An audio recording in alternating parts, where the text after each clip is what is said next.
In this video, we're going to read about the distribution of oceans and continents. Today, continents cover 29% of the total surface of the Earth, and the rest, that is 71%, is covered by ocean bodies. That is the reason planet Earth is also called as Blue Planet due to the abundant water on its surface. When you look at the world map, the distribution of ocean bodies and landmass, how they are today, it was not like this earlier. It was something like this.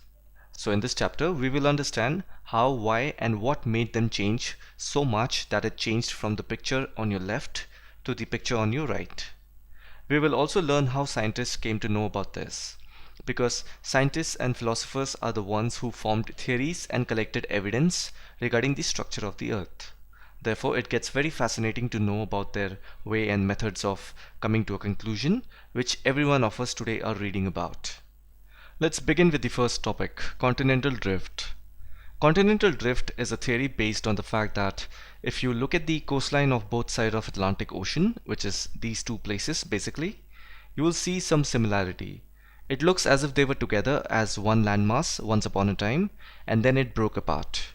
And because of this observation, scientists believe that the two American continents, then Europe and Africa, they were once joined together. Initially, there was this Dutch map maker, Abraham Ortelius, who came up with this observation about the three continents being together. But in 1912, it was a German meteorologist by the name of Alfred Wegener who gave a comprehensive argument in the form of continental drift theory. Because he thought that the continents are drifting away from each other, I've made a separate video on this topic, the theory of continental drift and the evidence in support of this theory. You can find both the videos link in the description. Please have a look at it. So far we have studied about what is the continental drift theory and what are the evidences in support of the continental drift theory. Now we are going to read about the forces behind continental drift theory. Alfred Wegener, the person who suggested the theory of continental drift, he suggested that there were two reasons behind it. First one is pole fleeing force and the second one is tidal force. Let me tell you in quick what these two forces are. By the name pole fleeing force, we can think of something that is fleeing away or running away from the pole.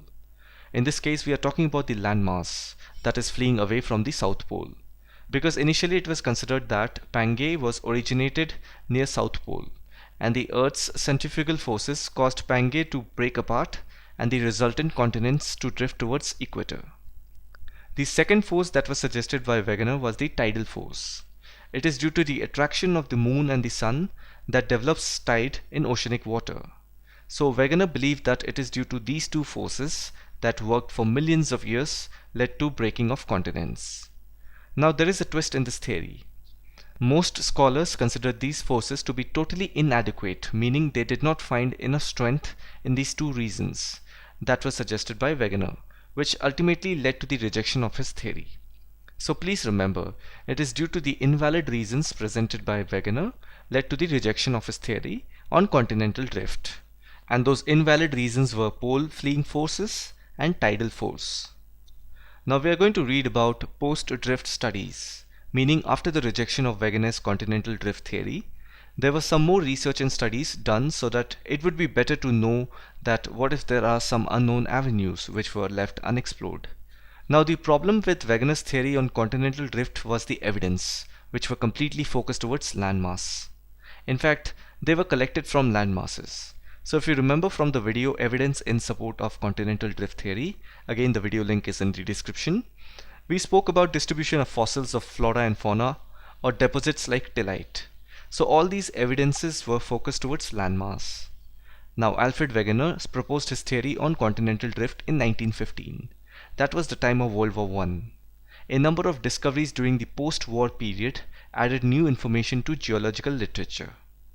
Particularly, the information collected from ocean floor mapping provided new dimensions for the study of distribution of oceans and continents. Now let's read about what are those new information that came out. The first one is convectional current theory. Now what is the meaning of the word convectional? Convection is the circular motion that happens when warmer air or liquid, which has faster moving molecules, making it less dense, rises while the cooler air or liquid drops down. So how does rainfall occur? When warm air that goes up, it holds a lot of liquid, basically the moisture part. And when it condenses, the warmer air is cooled, the moisture inside it breaks into liquid molecules and it falls down as rain. Now, in the similar sense, there's this person called Arthur Holmes in 1930. He said that there is a possibility of convection current operating in the mantle portion. Now, if you remember anything from the video, different layers of the earth, there I have discussed that the earth is divided into these layers, right? Crust, mantle, and core. And especially mantle is divided into two parts, the upper mantle and lower mantle. And the upper mantle is also called as asthenosphere, which means weaker layer. So Arthur Holmes is basically saying that there is a convection current which is operating in this part of the earth, which is the upper mantle. Because here all the rock is in molten state, and there is this motion going on wherein the molten rock is moving in a circular path, and that is what makes this layer very weak.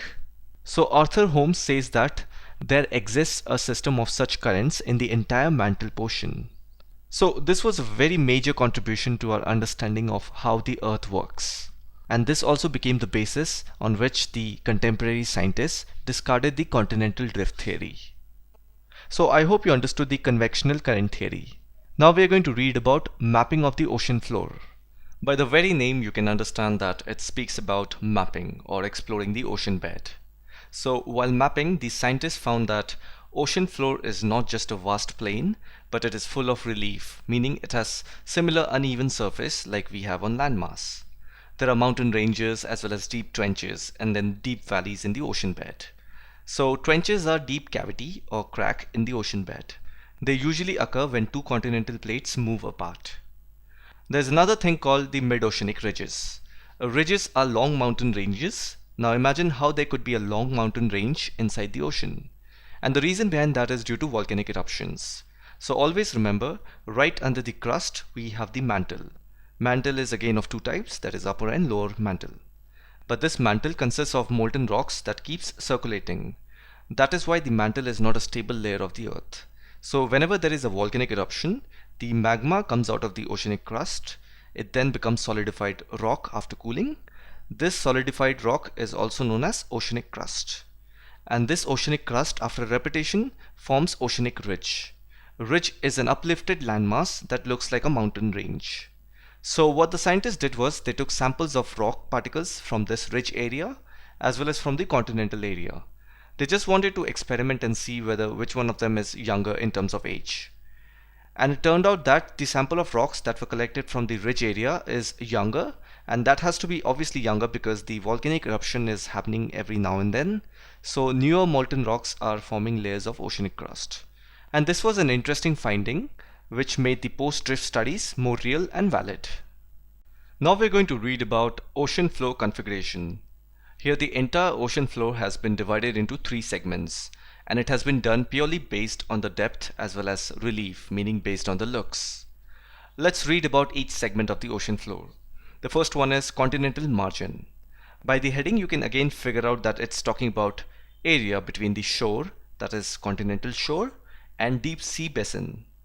If you're on a beach, as you go further towards the sea, you'll notice the landform shows depression. As a result, the water level increases. Like this, there will be a point where the water gets really deep, and from above, it looks deep blue, that is the deep sea basin. So this area is called the continental margin. And this consists of continental shelf, continental slope, which is the land depression, then continental rise, and deep oceanic trenches. Again, trenches mean deep cavity which occur when two continental plates move apart. The second one is abyssal plains. So abyssal means very, very deep. We are talking about deep plains that lie between continental margin and mid-oceanic ridges. So I have explained you what is continental margin and what is mid-oceanic ridges. So the area in between is called the abyssal plain. There's something special about this place. All these sediments, that is the mud or rock particles, it gets deposited here. So if you see, there is land depression as we move away from the continent towards deep sea. Due to this natural depression, all the mud particles or sediments, it moves downwards. It moves towards the abyssal plain. And the third component of ocean floor is mid-oceanic ridges. I've explained what they are. They are a long chain of mountain system within the ocean. It is also the longest mountain chain on Earth, but it is inside the ocean water. and these ridges occur due to intense volcanic activity. When the magma comes out of the mantle, it breaks the oceanic crust so that the molten rocks can come out, and after cooling it forms layers of crust. This is how there is an upliftment that makes it a ridge. Now we are going to read about the distribution of earthquakes and volcanoes. For this we are going to refer to this figure. The big black dots represent hotspots, which basically means that here the magma comes out of the mantle. That's why they are referred to as hotspots. Many such hotspots are located in ocean floor, and there are few on continental Mars as well. The next you see the tiny black dots. These are places where you will find a volcano. Many of them are located on continental Mars and a few in ocean floor. Then we have these tiny gray dots forming a long line sort of a thing. These are regions of shallow earthquake, and they are found on ocean bed. They are also known as mid-oceanic ridges, and I've explained what mid-oceanic ridges are. They occur due to movement of continental plates, and if you see, earthquakes are tremors originating from plate movements. At last we have the gray shaded regions. They are deep earthquake zone. Again, they are part of mid-oceanic ridges, but these are deeper ones and are very active earthquake zone. So if you look at the grayish area near Indian Himalayan region, this region is very unstable because the Indian and Eurasian plates are constantly converging and creating tension. So this was the entire distribution of earthquakes and volcanoes that we saw with the help of a figure. Now we go on to the topic, concept of seafloor spreading. Now this is where things get really interesting. So you remember Alfred Wegener's continental drift theory?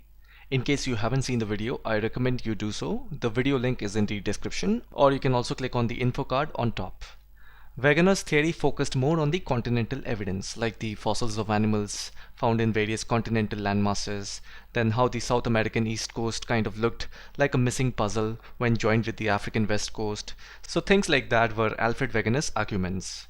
Now what happens is the post-drift studies gave some valid arguments and information against Wegener's continental drift theory, especially mapping of the ocean floor and testing of oceanic rocks were very crucial steps that were taken by the scientists.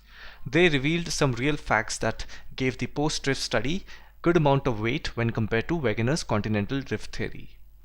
I know things are getting a little confusing, so what I'm going to do is create a nice differentiation between both the theories side by side so that it makes clear sense as to what is what, and it will also serve as a quick revision. So on your left hand side is the continental drift theory given by Alfred Wegener, and on your right hand side is the post-drift studies which were done by various scientists, just to prove the point that there are reasons much more beyond what Wegener suggests. The continental drift theory talks about the matching of continents. Wegener said if you look at South America and Africa, they look like a jigsaw puzzle fit when brought closer. Which is true that once upon a time both land masses were together, but the reason behind that is much more deeper than just merely looking at the world map and saying they were once together. The second point in continental drift theory talks about the fact that rocks from different continents were of the same age. And this point made Wegener believe that the land masses were once together and they slowly drifted away. Again, the reason behind the drifting is much deeper than just looking at rocks and saying they all are same. The third point in continental drift theory talks about tillite formation. The Gondwana land consists of 6 land masses. They are India, Africa, Madagascar, Australia, Antarctica and Falkland Islands. Under the base of these 6 land masses, tillite sediments were found. So that made Wegener think that okay, these 6 land masses were once together and now they are apart. So this is a pretty good observation. However, the reason is much bigger and in depth rather than observing tillites. The fourth point in continental drift theory talks about placer deposits. They are deposits of rich minerals like gold, diamonds, etc. So if you look at the coast of Ghana and then coast of Brazil, you will see that these placer deposits looks like vein that were once joined together. This point again made Wegener believe that Africa and South America was once a single landmass. And the last point in continental drift theory talks about distribution of fossils. When identical species of plants and animals were found on land masses, it made Wegener strongly believe that once upon a time there was only a single landmass, and with time it started splitting into different continents. So these were the evidences of Alfred Wegener that made him come up with the continental drift theory. Now coming to the right hand side, that is the post-drift studies. After the World War II, many discoveries were made which added new information. Scientists started arguing the fact that Alfred Wegener only looked at evidences that were collected from the continental areas, which is true. If you look at the left hand side, all these evidences were taken by simply looking at the land masses. So in the post-drift studies, the scientists felt, hey, why don't we do some comprehensive study by mapping the ocean floor? And that led to the convectional current theory, where Arthur Holmes said it is because of the magma present in the mantle which is causing the ocean floor to expand. Since the oceanic crust is thinner than the continental crust, therefore it is easy for the magma to come out from the ocean bed, and that's why the mid-oceanic ridges give us solid proof about this theory. And the second point in post-drift theory is the mapping of ocean floor. When the ocean floor was being mapped, scientists saw that ocean bed is not a flat piece of land. It has similar terrain, uneven surface, just like we have on land.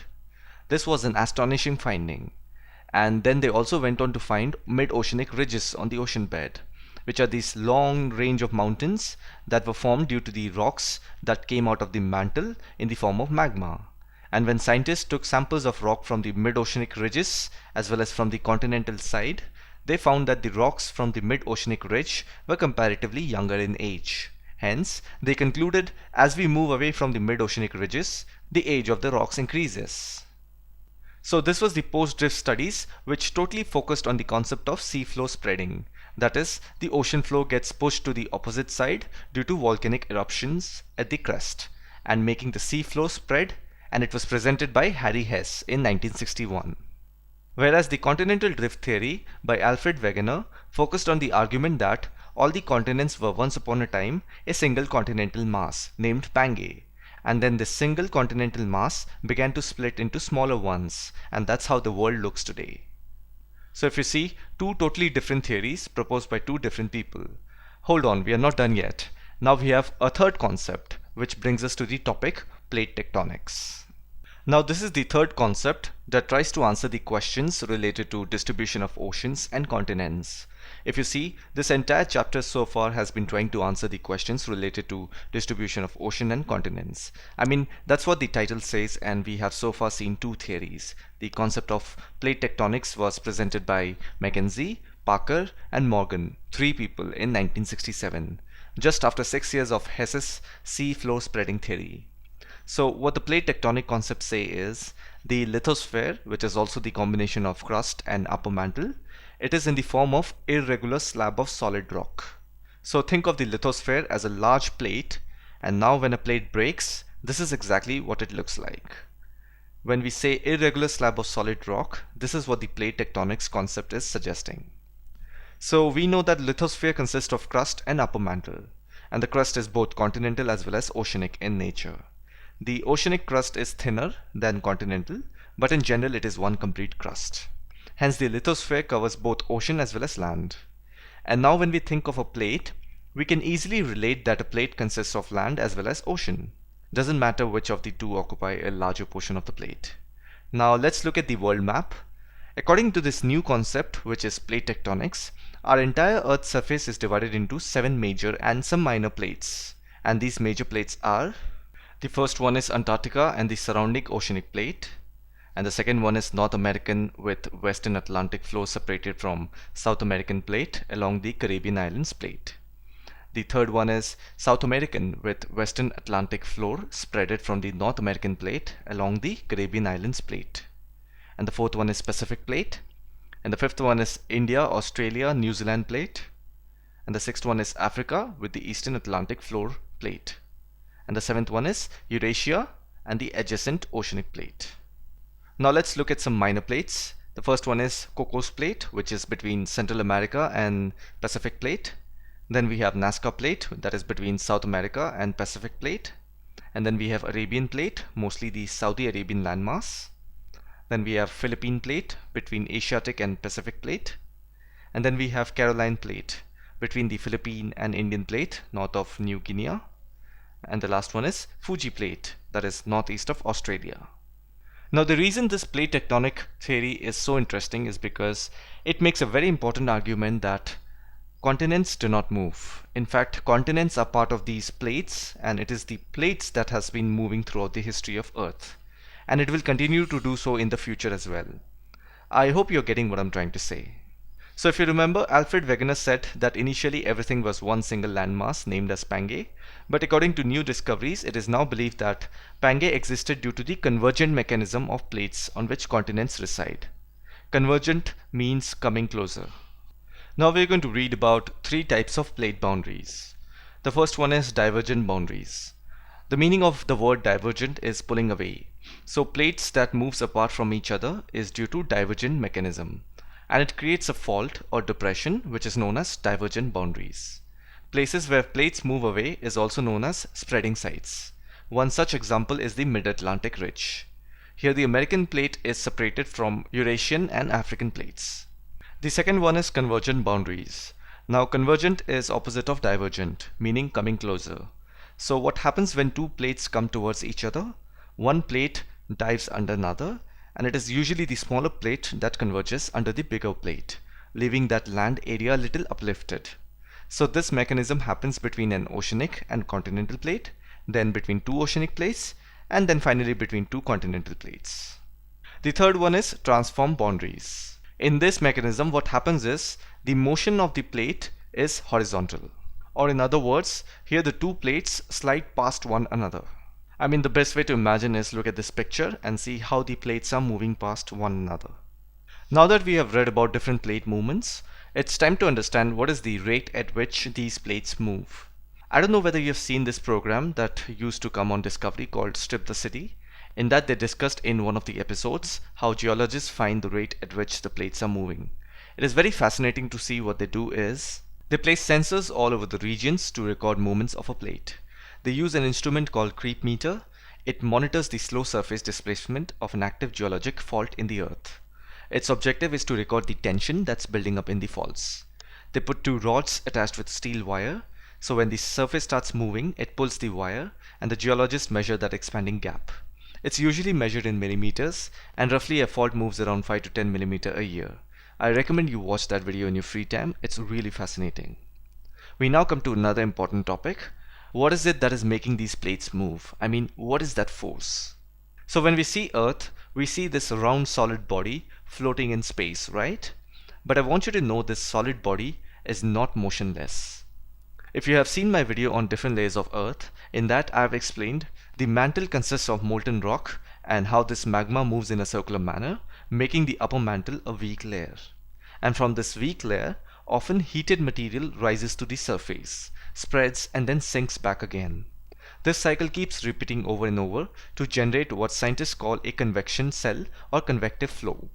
Again, you can go back and look at the convectional current theory that we discussed under post-drift studies.